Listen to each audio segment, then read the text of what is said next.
I'm speaking in shadow because I have grown permanently paranoid. There's very few people I now trust because it was very difficult to process such evil and hatred.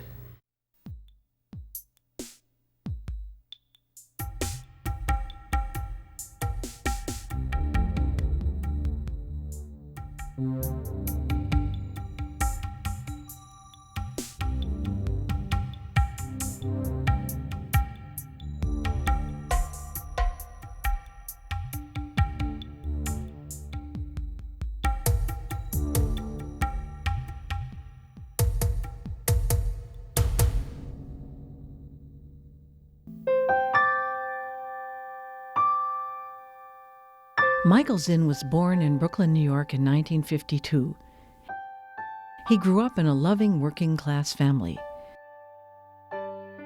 Like many of his generation, he was profoundly moved by the idealism of the 60s. Unlike many, Michael Zinn decided to do something about it. He became involved in the solar power industry and by the mid-'80s was head of a successful alternative energy company. Independent, happily married, and with a lovely young daughter, Michael Zinn was living the American dream to its fullest, and by the age of 45, he seemed to be on top of the world. But all that was about to change.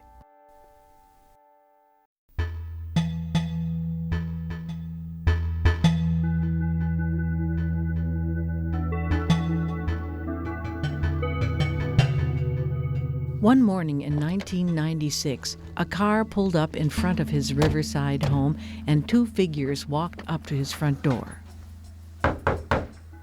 One was an agent for the Internal Revenue Service Criminal Investigation Division, and one was from the FBI. The doorbell rings at 6:30, 6:45 in the morning. You're sitting there in your night clothes, your eyes are half opened. You're lucky if you've got a cup of coffee in your hand, and forget about making sense. Little did I know that at the exact same moment, about 15 other teams of agents from the FBI and the IRS were calling on other officers, employees, and directors of my company. You know, I opened the door, I saw their shields and their identification. I says, now you could wait there, and I shut the door on them. Then I told Joyce what was happening. And they said, well, we're investigating Michael Zinn and da-da-da. And they started asking me all these questions. I said, excuse me. I need to understand more about who you are and why you're here and what you want. So hang on. So I had to get pad and paper. Okay, now I said, can I please see your identification? After that, he pulled his briefcase up, put it on the table, and he said, now for the bad news. And I said to Joyce, they're going to give us a subpoena now. And he looked at me, and sure enough, he opened his suitcase and he handed one. He says, here's one for you, very sarcastically, and Yes. Here's one for you. I says, okay, and now you see the door, and that's for you. Now you could leave. The subpoenas were far-reaching, covering over 7 years of the company's business. It quickly became apparent that the investigation had been instigated by hostile shareholders trying to take over Michael Zinn's publicly traded company. Government actually shut down our business, and it was incredible. They were on a fishing expedition looking for crimes involving tax evasion, false documents, business manipulation. They had an army of accountants and IRS investigators and FBI agents poring over 80 file cabinet drawers of documents looking to figure out how they could conjure up a criminal indictment. The local press seized upon leaks from the federal prosecutor. They smelled a scandal, and the coverage was intense and invasive. One piece of information caught their attention. Several years before, Michael Zinn had been involved in the campaign to elect Maurice Hinchey to Congress. The newspaper coverage was horrible from day one. They put our local address in the newspaper, which my 17-year-old daughter at the time came home crying from school. She was horrified and frightened that now everyone knew where we lived. My case was covered not only in the regional papers with full-page articles and cover page photos, but it was also in the New York Times and Barron's and many of the financial magazines and journals of the time. Michael Zinn hired the services of Bill Brodsky, a top New York City defense attorney, while trying to live as normally as possible during the ongoing investigation. At the very beginning of the case, he said, "Let me go talk to the prosecutor and see what I can do here. Maybe I can negotiate with him a charge that you can plead guilty to." This was at the very beginning of the case, and I was flabbergasted. I said, "You can't be serious. This is the United States of America. You're telling me that I have to authorize you to go to the prosecutor and negotiate a charge that I can plead guilty to when I don't think I committed a crime in the first place." The entire executive staff of the company was placed under siege with grand jury subpoenas and threats of prosecution. For all this briefing that the lawyers give you, what they didn't tell me was that the prosecutor can lie and make up stuff. The prosecutor can say to you, "Why did you tell this person said that you said this, that, why did you say that?" And you start to think, why is that person, this person who I used to know, saying these bad things against me? Cappy Weiner is a defense attorney who observed the case in the local press. If I do something, I can be disbarred, I can be arrested, I can be prosecuted by the government. For a prosecutor doesn't have that holding him back or over his head. Prosecutors can do pretty much what they want. Prosecutors have a tremendous amount of discretion. And I certainly agree that some prosecutors exercise discretion one way and some prosecutors exercise discretion in a different way. And my view is that the system has just given them an inordinate amount of power. And I just don't think it's being exercised in a way that is just and proper. Federal prosecutor Elliot Jacobson bore down particularly hard on Michael Zinn's personal assistant, trying to get her to testify against him. In Joyce DiPietro's second grand jury appearance, the prosecutor revealed his real purpose: to pressure Joyce to testify against Michael Zinn. Her attorney painted a disturbing picture. He basically said, okay, now is the time. The prosecutor's really getting mad at you because he really doesn't believe a thing you're saying. He thinks you're perjuring yourself. So, this is the time, Joyce, that if you're going to change your story, this would really be a good time to do it. It was understood by me and by my lawyer that the prosecutor was going after me just to try to get to Michael. That was the only reason they had interest in me. And I sat there and I said to him, "John, I have no intention of suddenly saying, oh, by the way, I've been lying all the time before, and now I'm going to tell you the real truth. And please don't hold that against me. Just please leave me alone because I've really had enough of this," which is what would have happened. Okay, if I had suddenly turned around and say, okay, by the way, yeah, everything, we knew it, it's wrong, Michael's guilty, you should throw him away. Now leave me alone. That was there for me. Joyce did not succumb to the pressure, but the prosecutor did find another party to incriminate Michael Zinn. The fact that they investigated our company for 18 months and could find absolutely no wrongdoing of any serious nature, they decided to take these election law violations, which they alleged had occurred, and indict me for 5 felony counts of conspiracy. Michael Zinn was formally charged with illegally donating $27,000 to the congressional campaign of Maurice Hinchey.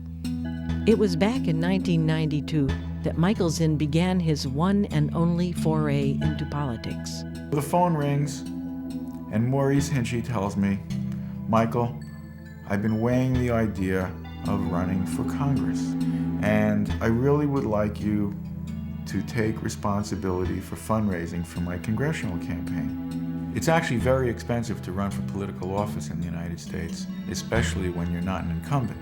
There was no organization in place at all, and no money in the bank. So in order to raise a sufficient amount of money to run for office, you really have to solicit a lot of people. And so I contacted everybody I knew in the business world and talked about how Maurice would be good for our industry, good for the environment, and someone worthy of supporting. I still would support Hinchy today because of his environmental record and as somebody who lives pretty close to where we live. Hinchy represented things that were very good for our business. He was an environmentalist. From my personal standpoint, he was a woman's advocate, and he was stood for many of the things that I personally believed in. Michael Zinn's involvement in the successful campaign was given a sinister twist by the prosecutor. So, naively, I invited Maurice Hinchy and his associates that formed the nucleus of his campaign to meet at the conference room in my office. Everybody joined us. We had some bagels. I got contributions from everybody that I knew. Law firms, technical firms, equipment firms, construction firms, and employees and executives in my own company. Zinn was accused of giving his employees bonuses so they could pay the money into Hinchy's campaign, thus getting around the strict election finance rules. The press had a field day with financial and political scandal involving the local congressman. When the first allegations were made against Michael, Maurice Hinchy disappeared. He said nothing, he did nothing, he showed up nowhere publicly for quite a while. We would have liked him to have stepped forward and say, okay, whoops, what's the matter? We didn't mean it. we didn't know what we're doing. But of course, his lawyers told him, distance yourself from this. He never stood up for Michael. He never said, hey, this guy didn't do anything wrong. He was looking to my attorney for guidance, and my attorney was not guiding him properly. He never stood up on any level. Joyce DePietro testified before the grand jury. She found herself being pressured by continuous threats of indictment for perjury right through her pregnancy and the birth of her second child. It's just beyond belief, if you ask me. And my lawyer had to tell me. When he was told by the prosecutor, you got to tell her she's got a plea bargain because I'm going to indict her as soon as she's out of this 6 weeks of childbirth thing. My lawyer had an obligation to tell me, which he really didn't want to do, but he had an obligation to tell me. So the prosecutor knew damn well that I was going to be home with a brand new child after all of this, and he was going to be threatening to throw me in jail.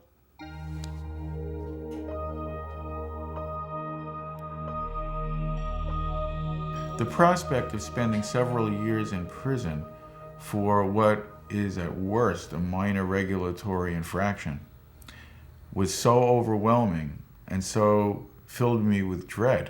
Back during the course of the investigation, I actually felt that I would rather spend years in prison and declare my innocence to the end than admit to a crime I didn't commit. With tainted witnesses testifying against him and no support from the political professionals, Michael Zinn was already overwhelmed by 18 months of brutal investigation when his mother passed away.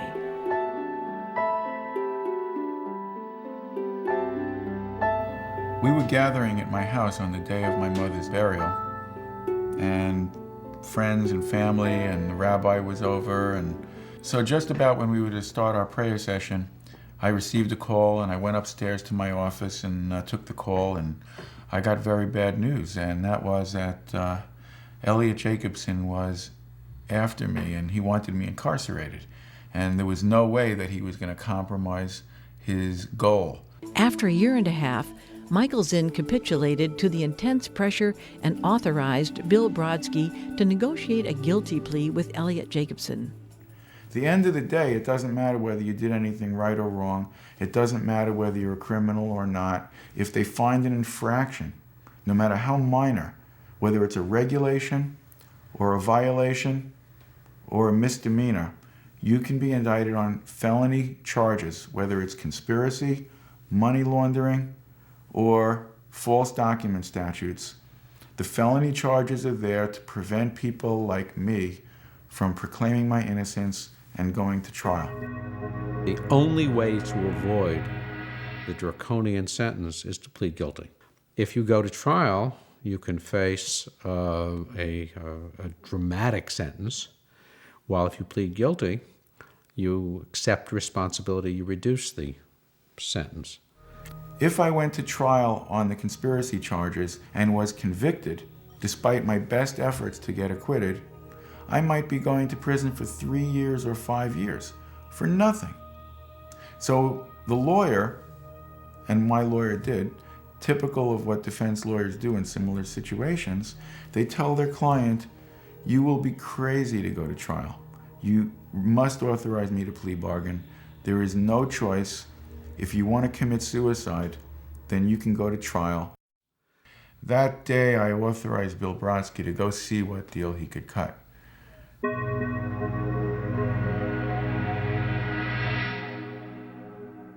After I entered my guilty plea, a process began involving the probation department. The probation officer, in making their evaluation and recommendation to the judge, has a few choices. They can either recommend exactly what the prosecutor is recommending, or they can recommend a more lenient sentence. The advice that I was given by my attorney, Bill Brodsky, was discuss your life, discuss your family, but do not discuss the case. Leave all discussions of the case to me. It went so totally against my grain not to discuss the case, because the probation officer, the person who's going to make a recommendation to the judge, how would they understand what was in my mind and what was in my heart when the events took place that led to this charge of a crime? But I had no choice but to listen to my lawyer's advice in that situation. Michael Zinn followed the advice of his attorney and didn't talk about his case. The probation officer was not at all happy. And she said, okay, if that's the way you want it.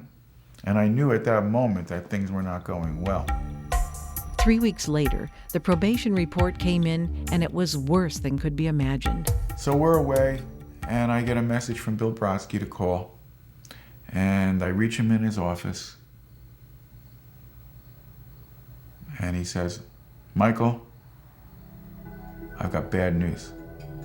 The probation officer went beyond what the prosecutor was seeking and recommended that you be incarcerated for 3 years.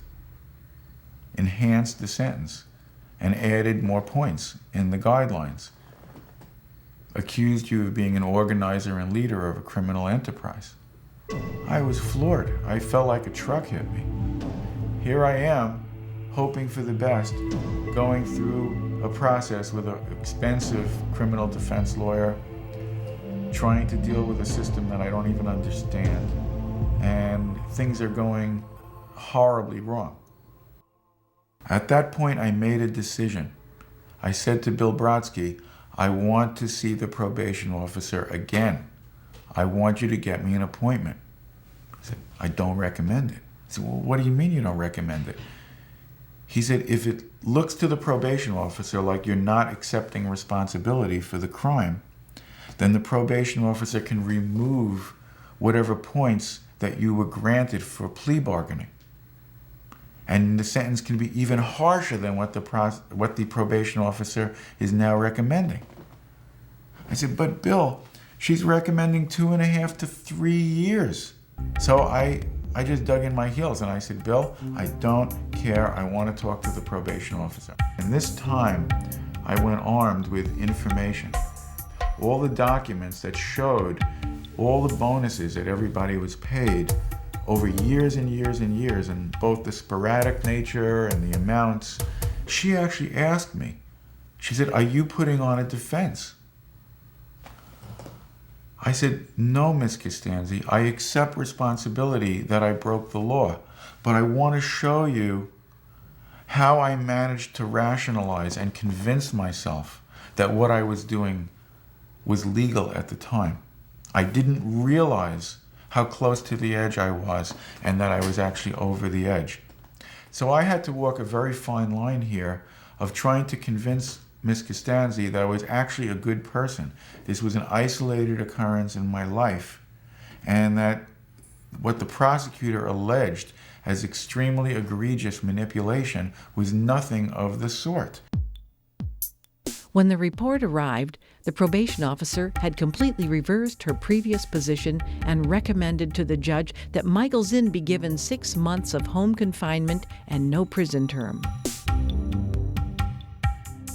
I resolved at the very beginning of this process that I would never capitulate and plea bargain to a crime that I didn't commit, and yet there I was. There was the prosecutor and the FBI agent sitting around a table, looking me up and down. This was actually the first time I had ever seen this prosecutor.